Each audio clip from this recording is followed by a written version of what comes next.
तो बेटा ये एक्सरसाइज 1.2 है। 1.2 हमने जो है वो शुरू करनी है। और अगर क्वेश्चन एक्सरसाइज 1.1 आपने कर लिया है ना अच्छी तरीके से, तो आपको ये समझ आ गई होगी कि फंक्शन क्या होता है, इनपुट क्या होता है, आउटपुट क्या होता है, डोमेन क्या होती है, रेंज क्या होती है। ठीक है, तो फिर ये क्वेश्चन करना, ये एक्सरसाइज करना आपके लिए किसी भी किस्म की कोई प्रॉब्लम नहीं होनी चाहिए। क्वेश्चन को पहले पढ़ते हैं कि क्वेश्चन में क्या कहा गया है। सबसे पहली बात आ रही है यहाँ पर रियल वैल्यूड। ठीक है, रियल वैल्यूड फंक्शन ये दिए हुए हैं हमें। ठीक है, एफ़ और जी। ठीक है, दो फंक्शन दिए गए, एक एफ़ है और एक है जी। ठीक है, और ये डिफाइंड है। क्या है? अब देखो मैं यहाँ पर आपको थोड़ा सा बताऊँ, रियल वैल्यूड फंक्शन का मतलब क्या है। रियल वैल्यूड का मतलब यह है कि जितने भी वैल्यूज़ होंगी वो सारी की सारी क्या होंगी, रियल होंगी।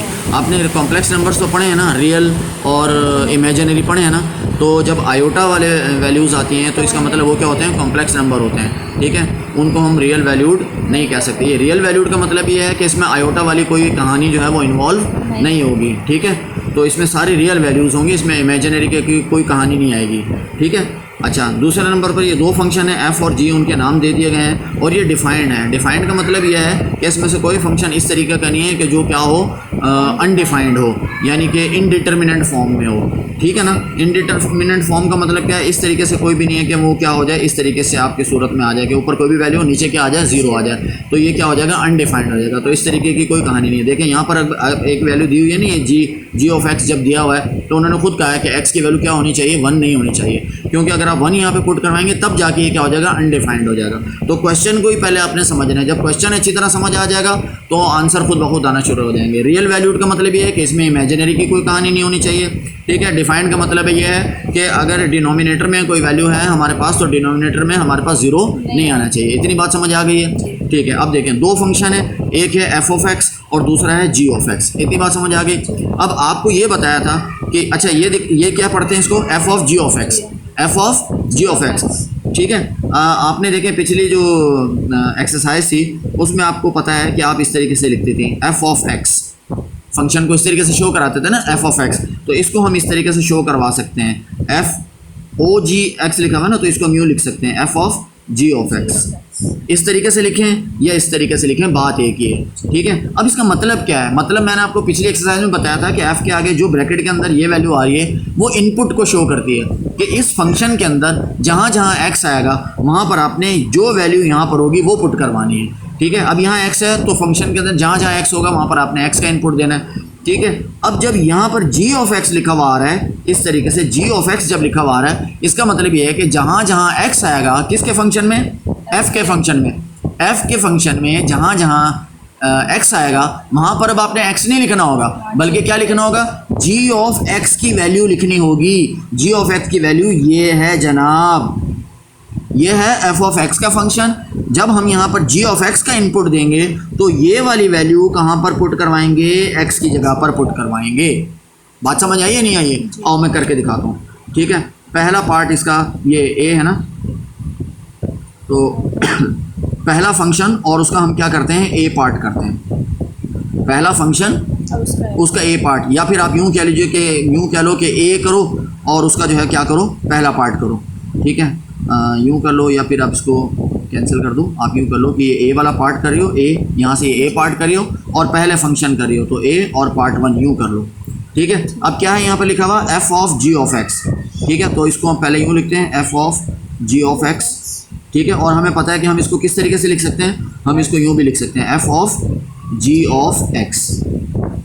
अब देखो एफ के आगे, एफ का फंक्शन है और उसके आगे जो भी वैल्यू आ रही है वो उसमें इनपुट के लिए आ रही है कि अब हमने एफ के फंक्शन में इनपुट किसका देना है, जी ऑफ एक्स का देना है। चलें आ जाएं, ये देखें ये है फंक्शन हमारे पास। ठीक है, 2 आ गया एज इट इज़। अब एक्स नहीं लिखेंगे, अब हम क्या करेंगे, एक्स की जगह उसकी वैल्यू लिखेंगे। क्या है, एक्स की जगह क्या करेंगे, जी ऑफ एक्स की वैल्यू लिखेंगे। क्या है, 3/x-1।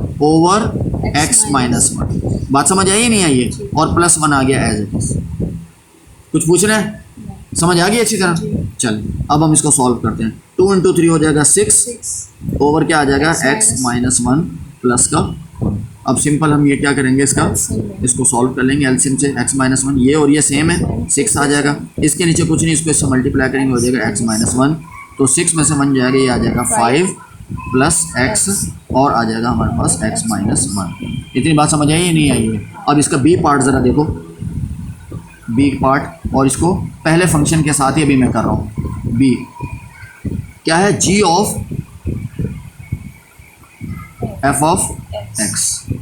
ठीक है, तो इसको हम किस तरह लिख सकते हैं, जी ऑफ एफ ऑफ एक्स, इस तरह लिख सकते हैं। ठीक है, अब इसका क्या मतलब हुआ कि फंक्शन अब कौन सा है, जी का, जी का फंक्शन है और इनपुट क्या देना है, एक्स नहीं देना, एक्स नहीं देना, उसकी जगह एफ ऑफ एक्स देना है। तो क्या हो जाएगा, 3 एज इट इज आ गया और एक्स नहीं लिखना है, एक्स की जगह ये पूरा फंक्शन देना है। ये पूरा अब इनपुट बन गया हमारा जी के फंक्शन के लिए। अब ये पूरा क्या बन गया, इनपुट बन गया। तो अब क्या आ जाएगा, 2x + 1 और ये -1 आ गया अपना जी का, +1 -1 कैंसिल हो जाएगा, तो क्या बचेगा, 3/2x।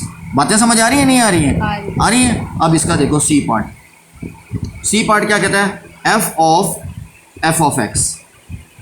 ठीक है, यानी कि इसको हम यूँ लिख सकते हैं, एफ ऑफ एक्स। इसका मतलब यह है कि एफ के फंक्शन के अंदर इनपुट भी यही देना है।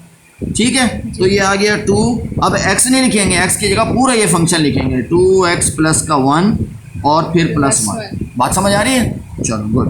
अब इसको सॉल्व करो, 2 × 2 = 4x हो गया, 2 × 1 = 2 हो गया, +1 आ गया, ये आ गया जनाब 4x और ये आ गया 3। क्लियर है, आखिरी ऑप्शन है इसका। ठीक है, डी, यह है जी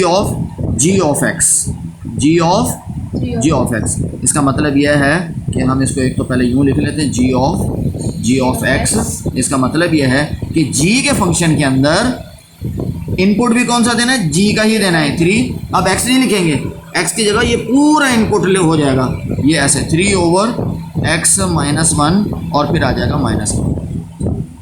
अब इसको हम सॉल्व कर लेते हैं, 3 आ गया एज इट इज़, इसका लेंगे एलसीएम, तो ये आ जाएगा हमारे पास x - 1, ऊपर आ जाएगा 3, माइनस है, -1 को इन दोनों से क्या करना है, मल्टीप्लाई करना है, तो ये हो जाएगा -x और +1। ये नीचे डिवाइड हो रहा है, ऊपर जाके क्या हो जाएगा जनाब, ये मल्टीप्लाई हो जाएगा। तो क्या बन जाएगा, ये 3 × x - 1 ओवर 3 और 1 क्या हो जाएगा, 4 - x। जब नीचे डिवाइड हो ना, डिवाइड के नीचे डिवाइड हो तो वो ऊपर वाले के साथ जाके मल्टीप्लाई होता है। अगर डिवाइड के ऊपर डबल डिवाइड आ रहा हो तो फिर वो जो ऊपर डिवाइड होता है वो नीचे वाले के साथ आके क्या हो जाता है, मल्टीप्लाई हो जाता है। बताया था मैंने आपको, किसी और क्वेश्चन में भी बताई थी ये वाली बात। अब जाके आंसर चेक कर लो, ये सारे आंसर के ये हैं या नहीं है।